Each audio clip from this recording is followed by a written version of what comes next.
living like the winter do. See me with the crew, had to get some food. I see you looking like you do. Had to make a move. Still I gotta grow in a Jimmy Choo. Break the rules, no you're not a fool, but I'm in the mood. Administration officials today about the crisis on Rikers Island. This after many of them toured the facility and witnessed the deteriorating conditions. In light of all the progress being touted, CBS 2's Andrea Klein-Thomas introduces us now to a detainee who shares his experiences behind the walls. 39-year-old Melvin Collins has been on Rikers Island for 3 years, awaiting trial on felony burglary charges. We spoke to him by phone. Tell me about the violence. These officers' lives are in jeopardy. It is true. And the inmates' lives are in jeopardy, too. You have so many violent people coming into jail because of what they're getting picked up off of the streets in order to protect yourself. People have weapons.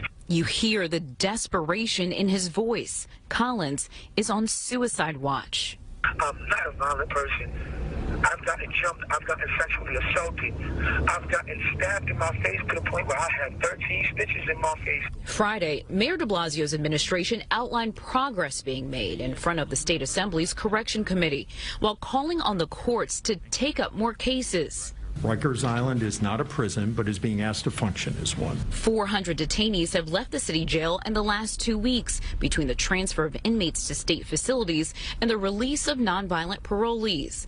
Add to that addressing overcrowding, upgrading facilities, and increasing access to programming. Still, every day, thousands of correction officers are not coming to work.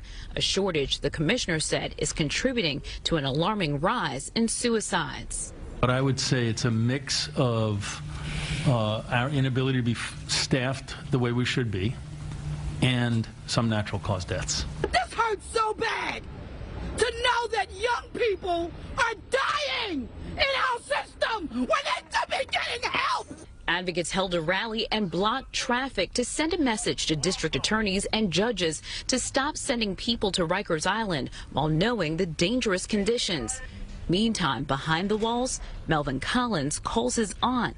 Both are unsure what will happen day to day. I'm trying out here. I know you are, and I'm trying to get home to you in one piece alive. I'm trying to get home in one piece alive. I'm so scared for my life. Scared for his life. That's a sentiment that's been relayed to us numerous times. Violence still remains the central area of concern. The Bronx District Attorney's Office that oversees Rikers still has more than 300 open cases for violent incidents this year alone. What's up, y'all? It's Nate Almighty, aka the Global Dark Skin Ambassador. The video that you have just seen from the news is an article based on a story that just came out, probably no more than 48 hours ago. Everybody has a different story. Everybody has a different reason why they're on Rikers Island. This seems to be a man who simply fell on some hard times, maybe. But he did a crime and he ready to, do his time and go home.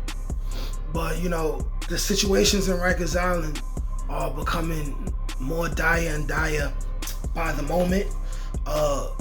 As well as the stories that I've been giving y'all about what happened when I was there, I've been continuing to give y'all recent articles that's developing within Rikers Island today. So I just want to speak on a few things, because even though this is the Nate Almighty Music and Entertainment channel focusing on entertainment, there's also a realness and a transparency that I always want to give, and a different side that I want to express, besides the bravado and the violence that I tend to talk to on this channel. The other side of violence, like this guy is who knows? For all I know, this guy could have been somebody who in the town maybe been doing stuff to kids. But assuming that that's not the situation, this is somebody who just did their crime and they want to go home. Now, unless he's locked up for harm against a child or a woman, I wouldn't rule this man out as a bad man. He said it himself. You know, he's been treated very poorly. He's been jumped on several occasions, and he claims he's been stabbed in the face. And that's just ridiculous, you know. Of course, these things happen, but there's an increase in everything that's negative based on the fact that we've been dealing with the virus, people dealing with that within Rikers Island jails, New York jails and prisons, period. You have the officers, some who may have been sick, but I would assume that a large majority are just not sick and they're just not coming into work. I read an article that said only 65 recruits showed up to the training to be brand new corrections officers. You know, I've also seen that Mayor de Blasio has just toured Rikers Island. Not much has come after that. I've also seen an article that said they're about to close a deal with some kind of private security. I don't know what that means, but to me it just seems like a lot of people are gonna get hurt. People are gonna lose their jobs, and this is just a band-aid over a gash in the leg, you know, and that's not gonna help solve anything. I read a comment that someone had stated in one of my recent Rikers Island stories, and he said that private prisons, period, should be eliminated from the Constitution and eliminated from America. And I've been saying all that I've been saying, but the fact that he made that comment, I realized that everything I've been saying really leads to that conclusion that he gave me in that comment, which is, when I say culture, and I've been saying the culture of Rikers Island, private prisons, private jails is a very bad thing for this country, especially people that look like me and you. You know, we have to do something about that. And no amount of speeches, no amount of marches is going to fix this problem. You know what I'm saying? This is a money thing. This is a money thing, you know. And on the extreme end, the most extreme end, we have to stop doing these things to each other. We have to find other ways to communicate with each other, express our anger. We have to deal with this thing that we call poverty, which is the number one root of crime. You know, poverty. Black on black crime is not real, just like white on white crime is not real, but poverty is real.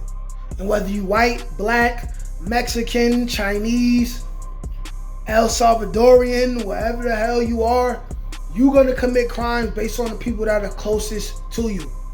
You know, and we gotta deal with the lack of knowledge that we have, the lack of resources that we have, and these are all things that take a lot of time to fix, but the sooner we get started, the sooner we can fix this stuff and make it better. You know, I really feel sorry for that brother in there.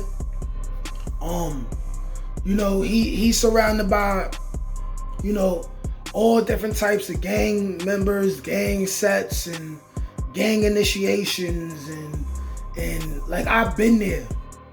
You can get brutalized for something as simple as bumping into somebody and they spilling their water.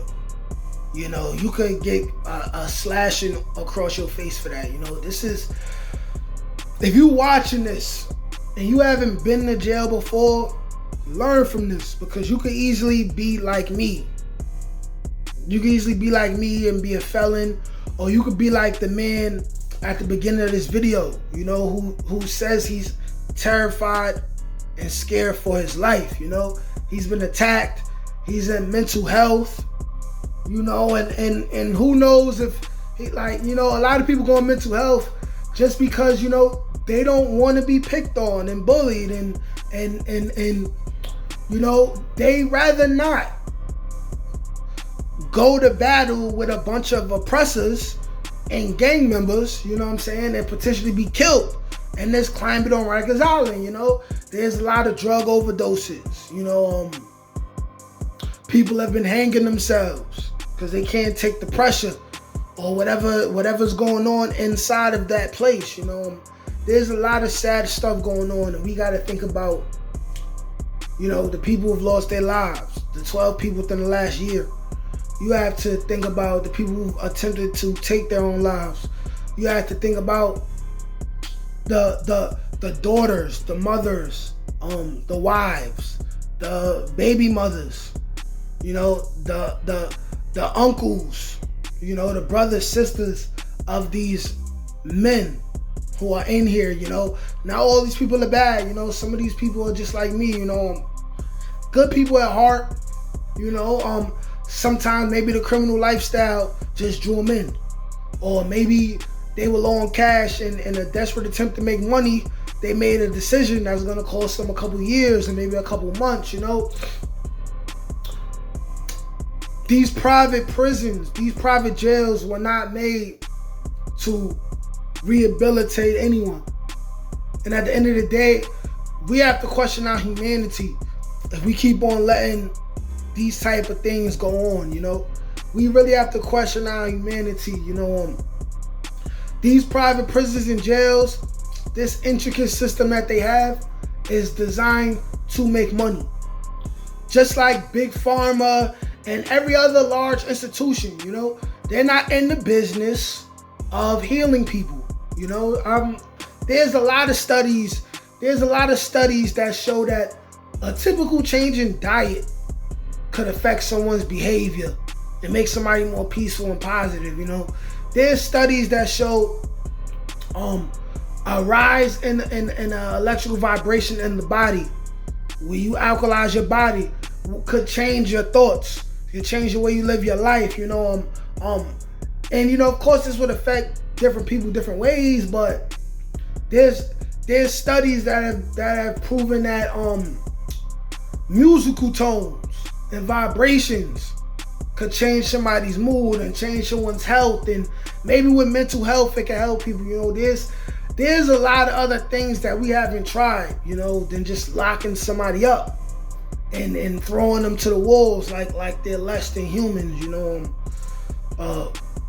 So I would say may peace be upon that brother. May peace be upon all of our brothers and sisters locked up in Rikers Island and all prisons in the country and worldwide, you know. May peace be upon them, and it'll probably get worse before it gets better. But I hope that my lifetime we can see some significant change, you know. And if anyone has any ideas on what we could do, let us know and let's talk about it in the comment section, man. Like, share, comment, subscribe. Peace.